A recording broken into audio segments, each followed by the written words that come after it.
तो शुरू करते हैं। The square planar arrangement of number along row and columns enclosed 2 by 2 vertical bar which has certain value is called determinant। संख्या का रो और कॉलम में वह वर्गाकार सजावट जो 2 वर्टिकल बार के द्वारा घिरा होता है तथा जिसका एक खास मान होता है, इसे ही डिटर्मिनांट कहते हैं। Determinant is denoted by delta और डी। एक से अधिक डिटर्मिनांट रहने पर इसे D1, D2, D3 dot dot Dn और delta 1, delta 2, delta 3 dot dot delta n द्वारा सूचित किया जाता है। Determinant is square planar in which number of row equal to number of columns.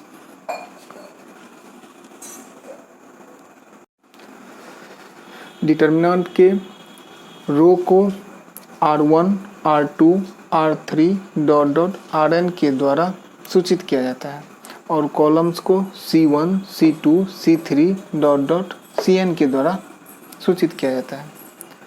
Next point, determinant में रो और कॉलम्स की गिनती I और J के द्वारा किया जाता है। किसी भी डिटर्मिनांट के पार्टिकुलर एलिमेंट्स को Aij के द्वारा सूचित किया जाता है। जैसे particular elements of determinant denoted by Aij। इसका हिंदी में, डिटर्मिनांट के किसी खास अवयव को Aij के द्वारा सूचित किया जाता है। एग्जाम्पल के तौर पर Aij equal to that means elements of ith row and jth columns. आयमा रो और जेमा कॉलम्स का अवयव।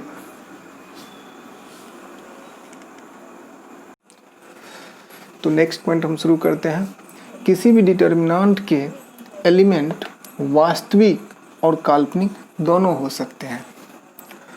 The value of determinant is real and imaginary. अब यहाँ पर डिटर्मिनांट को हम शॉर्ट फॉर्म में डेट लिखे हैं। अब आगे से हम डिटर्मिनांट को डेट ही बोलेंगे।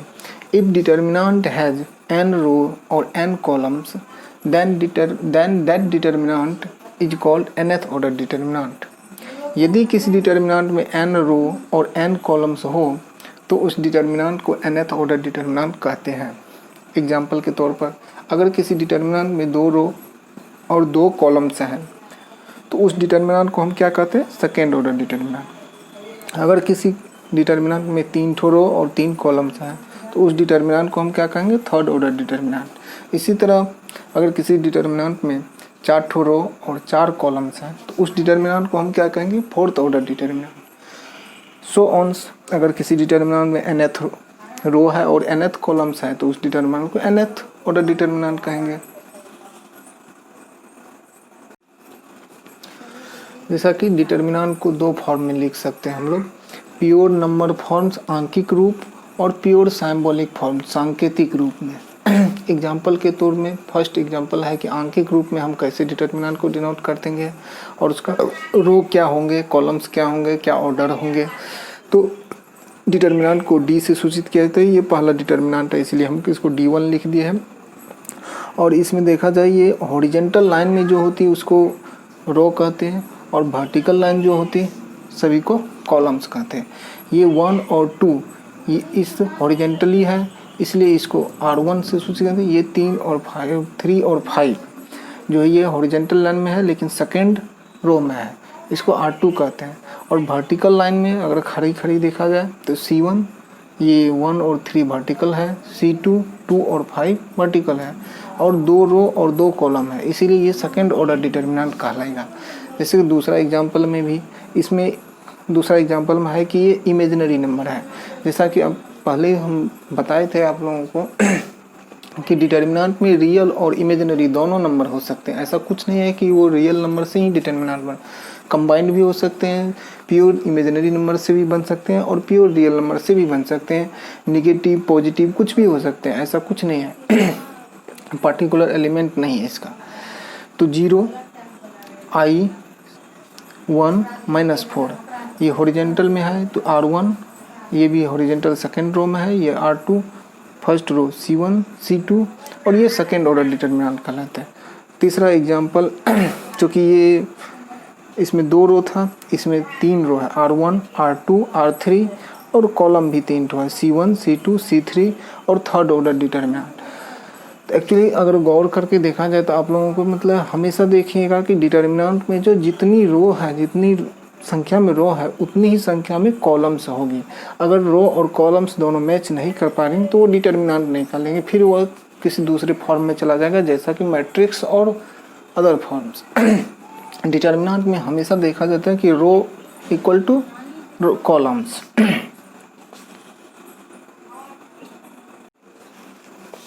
तो हम सिंबॉलिक फॉर्म में एग्जांपल देने जा रहे हैं।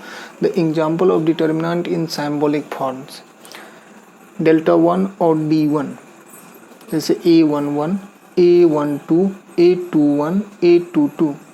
तो ये हॉरिजेंटल लाइन में है तो R1 रो 1 और ये सेकेंड रो में है हॉरिजेंटल लाइन में R2 यानी रो 2 और column A11 A21 C1 column 1 और A12 A22 कॉलम 2। ये 2 रो और 2 कॉलम है, इसलिए सेकेंड ऑर्डर डिटर्मिनेंट इन सिंबॉलिक फॉर्म हो गया। और D2 और डेल्टा 2 और D2 ये हॉरिजेंटल लाइन में है, A11 A12 A13 R1 A21 A22 A23 R2 A31 A32 A33 R3 यानी रो 3। और इसी तरह 3 ठो कॉलम भी A11 A21 A31 C1 first column, column number 1 column 2 column 3 इस तरह। और ये 3 ठो रो और 3 कॉलम है, इसलिए थर्ड ऑर्डर डिटर्मिनेंट हो गया। इसी तरह डॉट डॉट करके हम nth ऑर्डर डिटर्मिनेंट और हायर ऑर्डर डिटर्मिनेंट भी हम लिख सकते हैं। डेल्टा n और delta dn, A11 A12 A3 dot dot an जो कि रो 1 और A21 A22 A23 dot dot 2n की रो 2, A31 A33 और A3n रो 3, AM1 AM2 AM3 AMN की RN nth ऑर्डर रो। इसी तरह n नंबर कॉलम्स है, इसे nth ऑर्डर डिटर्मिनेंट और हायर ऑर्डर डिटर्मिनेंट कहते हैं।